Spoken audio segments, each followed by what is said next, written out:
दोस्तों नमस्कार, स्वागत है आप सभी का। एक बार फिर से चले जानते हैं राजस्थान की ताजा खबरों को। लेकिन उससे पहले अगर आपने अभी तक इस चैनल को सब्सक्राइब नहीं करा, सब्सक्राइब कर लीजिए, जिससे कि आपको राजस्थान की ताजा खबर रोजाना मिलती रहे। सबसे पहली और बड़ी खबर फ्रंट फुट पर नजर आ रही है वसुंधरा राजे। राजस्थान में होंगी सीएम पद की उम्मीदवार। साल 2018 के विधानसभा चुनाव में बीजेपी की करारी हार के बाद में वसुंधरा राजे सूबे की सियासत में हाशिए पर थी। चुनावी साल में अब वो फिर से फ्रंट फुट पर नजर आ रही हैं। वसुंधरा सालासर में अपने जन्मदिन पर बड़ी रैली कर अपनी ताकत दिखा चुकी हैं। पार्टी ने उन्हें भी तरजीह देना शुरू कर दिया है और यही वजह है कि कुछ महीनों पहले जहां वसुंधरा की सियासत खत्म होने तक के दावे किए जा रहे थे, वहीं अब उनकी एक बार फिर से राजस्थान में बीजेपी के सबसे बड़े चेहरे के रूप में वापसी संभव है। बड़ी खबर, बीजेपी का राजस्थान सबसे बड़ा मिशन बन चुका है। राजस्थान में विधानसभा चुनाव नजदीक आने के साथ ही जहां सीएम अशोक गहलोत लगातार एक के बाद एक प्रदेश के अलग अलग महंगाई राहत कैंप शिविरों का अवलोकन कर रहे, इस बीच राजस्थान में अब भाजपा के बड़े नेता की एक सभा होने जा रही है, जिसमें लाखों की संख्या में लोग मौजूद रहने वाले हैं। हम बात कर रहे हैं राजस्थान में आगामी दिनों में होने वाले भारतीय जनता पार्टी के नेता अमित शाह की सभा की। और वहीं चर्चा है कि बीजेपी राष्ट्रीय अध्यक्ष जेपी नड्डा भी इसी महीने कोटा के दौरे पर आ सकते हैं। बड़ी खबर, 5वें पास के लिए विधानसभा सचिवालय में निकली नौकरियां, मिलेगी अच्छी सैलरी।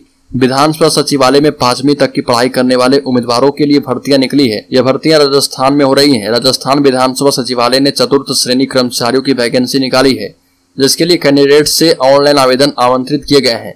खास बात यह है कि इस भर्ती की आयु सीमा 40 वर्ष तक है, यानी 40 वर्षीय कैंडिडेट्स भी इसके लिए फॉर्म भर सकते हैं। राजस्थान विधानसभा सचिवालय ने नोटिफिकेशन जारी कर 4th श्रेणी कर्मचारियों के 11 पदों पर भर्तियां निकाली है और पदों के लिए आवेदन करने वाला कैंडिडेट्स 5वीं पास होना चाहिए।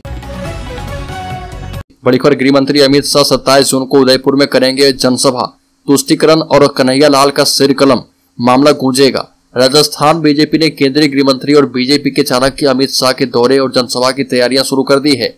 शाह के दौरे और जनसभा की तैयारियों के सिलसिले में बीजेपी प्रदेशाध्यक्ष सीपी जोशी भी तैयार हैं। उदयपुर के 8 विधानसभा सीटों पर चुनाव में जीत हासिल करने की तैयारियों के साथ अमित शाह आ रहे हैं और उदयपुर जिला बीजेपी का गढ़ माना जाता है।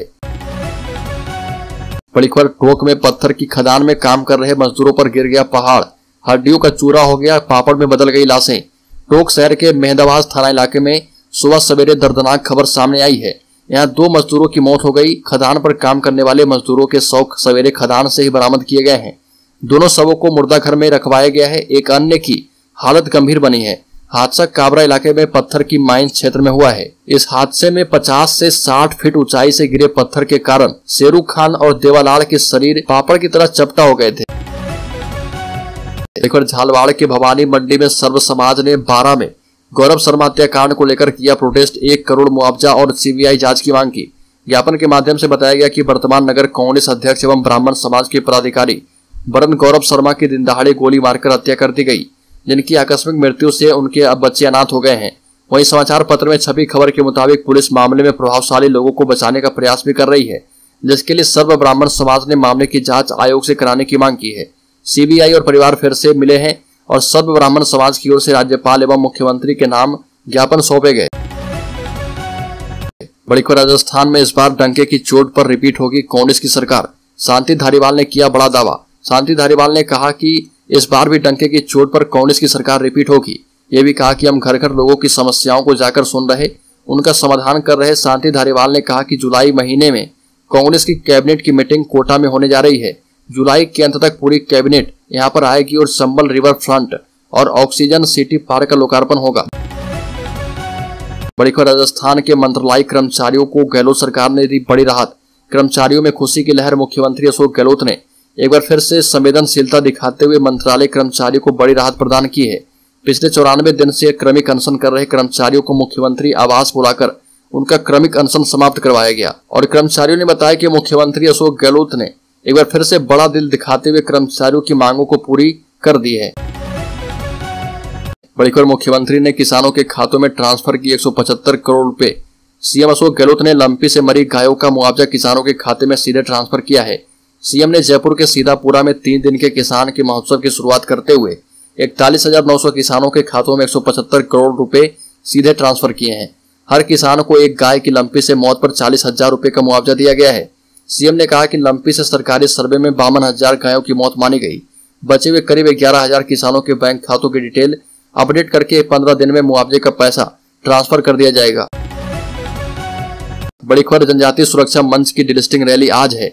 उदयपुर गांधी ग्राउंड में जनजातीय सुरक्षा मंच राजस्थान की ओर से 18 जून यानी आज होने वाली होमकार डिलिस्टिंग महारैली की तैयारियां अंतिम चरण में पहुंच चुकी है। इसका के चलते उदयपुर आए जनजातीय सुरक्षा मंच के राष्ट्रीय संगठन मंत्री सूर्य नारायण सूरी ने कहा कि किसी जनजाति या समाज का व्यक्ति धर्म परिवर्तन कर रहा है और पूर्वजों की परंपराओं को तोड़कर किसी अन्य की आस्था में जाता है, तब उसे एसटी होने का स्टेटस भी छोड़ना ही हो चाहिए। और डिलिस्टिंग की आवश्यकता पर चर्चा करते हुए कहा कि जब व्यक्ति अपने पूर्वजों का सब कुछ छोड़कर जा रहा, इसका अर्थ है कि वह संस्कृति, आस्था, परंपराओं, परिवार, भाषा, व्यवहार आदि सब कुछ छोड़ रहा जो उसे अपने पूर्वजों से मिली है। बड़ी खबर, रक्षा मंत्री राजनाथ सिंह 24 को जोधपुर में केंद्र में मोदी सरकार के 9 साल पूरे होने पर ग्रामीण क्षेत्रों में होगी सभा। केंद्रीय रक्षा मंत्री राजनाथ सिंह 24 जून को जोधपुर आएंगे। जोधपुर जिले के ग्रामीण क्षेत्र में एक बड़ी सभा होगी। फिलहाल इसके लिए स्थान तय नहीं किया गया है, लेकिन इसकी तैयारियों के लिए जोधपुर प्रभारी और विधायक वासुदेव देवनानी के नेतृत्व में बीजेपी नेताओं की एक बैठक होने वाली है। केंद्र में प्रधानमंत्री मोदी सरकार के 9 साल पूरे होने पर भारतीय जनता पार्टी हर मंडल, जिला और लोकसभा स्तर पर कार्यक्रम करने जा रही है। बड़ी खबर, आधा राजस्थान जीतने का कांग्रेस बीजेपी का फॉर्मूला। ओबीसी आरक्षण बढ़ाकर 27% करने की तैयारी में कांग्रेस है और 90 से ज्यादा जातियों को आरक्षण देने के फेरे में बीजेपी है। ओबीसी वर्ग को अपने पक्ष में करने के लिए दोनों दल जुटे हैं और ओबीसी वर्ग को साधने की दोनों पार्टियों में होड़ मची है। कांग्रेस पार्टी ओबीसी आरक्षण बढ़ाने की तैयारी कर रही है और बीजेपी सत्ता में आने पर 8 जिलों में आरक्षण से वंचितों को ओबीसी आरक्षण देने वाली है। और इस तरह का निर्णय अगर दोनों पार्टियां लेती है तो राजस्थान की 55% से ज्यादा आबादी है जो एक पक्ष में हो जाए तो विधानसभा की 135 से ज्यादा सीटें जिता सकती है। बड़ी खबर, जयपुर हेरिटेज की मेयर सहित 50 पार्षदों ने इस्तीफा दिया। राजस्थान में चुनावी साल शुरू होने के साथ ही कांग्रेस सरकार की परेशानियां बढ़ने लगी है। जयपुर के नगर निगम हेरिटेज की मेयर सहित 50 पार्षदों ने इस्तीफा दे दिया और अपनी सरकार के खिलाफ 16 घंटे से धरने पर है। और अतिरिक्त आयुक्त के साथ पार्षदों की और मेयर की जमकर बहसबाजी हुई और गुस्साए पार्षदों ने आयुक्त को कमरे में बंद कर दिया। मेयर मुनेश गुर्जर का आरोप है कि आयुक्त मनमानी करते हैं और अभद्र भाषा का उपयोग करते हैं। गुर्जर ने कहा कि अतिरिक्त आयुक्त राजेंद्र वर्मा जनता के काम और सफाई जैसे मुद्दों को लेकर लगातार काम में ढिलाई बरतते हैं। बड़ी खबर, गहलोत ने कहा कि विधायक किसी कीमत पर दल बदल नहीं करें। सीएम अशोक गहलोत ने एक बार फिर से विधायकों की खरीद फरोख्त और दल बदल का मुद्दा उठाते हुए कहा कि कई बार लोग लालच में पार्टियां बदल लेते हैं। यह नहीं होना चाहिए। आजकल हॉर्स ट्रेडिंग में सरकारें गिराई जाती है, विधायक उसमें भागीदार बनते हैं और यह बहुत ही चिंता का विषय होना चाहिए। यह पार्टी का सवाल नहीं, देश का सवाल है।